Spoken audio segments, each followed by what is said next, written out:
They turned up in hundreds, not the expected thousands, and that after two bishops have spoken out against events of this sort.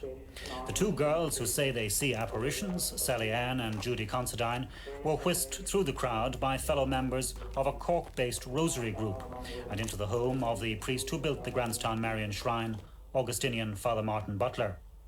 Other members of the group handed out the text of supposed messages which the girls say they have received in apparitions at Inchigeelagh, at Mayfield in Cork, and here in County Wexford.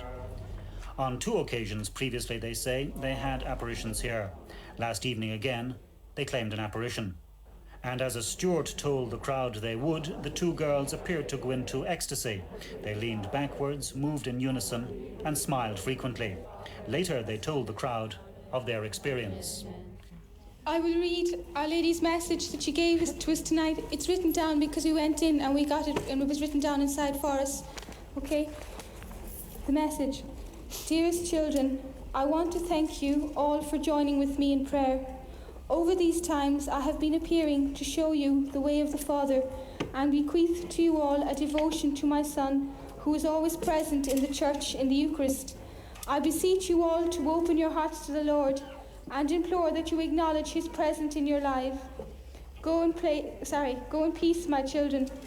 Our Lady also stated that she would appear here again on the 18th of September at 7 o'clock.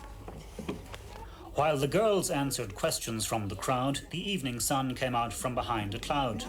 Another organizer announced this to be the expected sign from heaven of confirmation to the crowd that apparitions were in fact happening at Grantstown.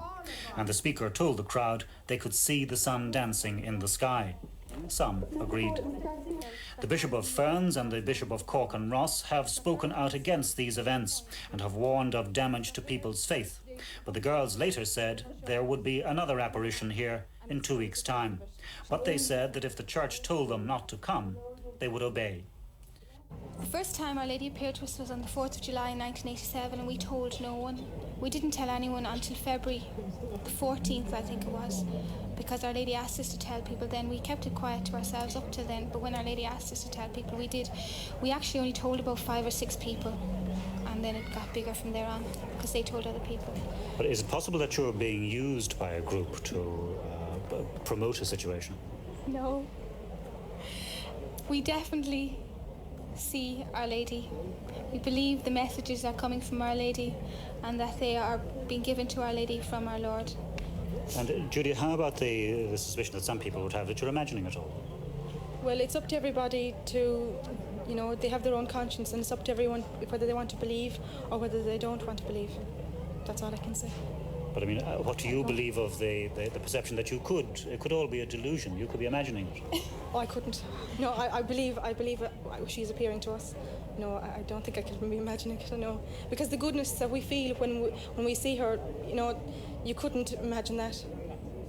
And how about the fact that two bishops have appeared to come out against this kind of thing? The Bishop of Ferns saying that should it happen, it should be kept private, and the Bishop of Cork and Ross saying it could be damaging to people's faith.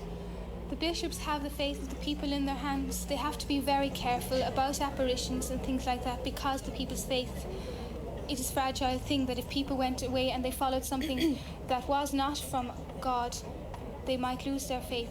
And people's faith is very important.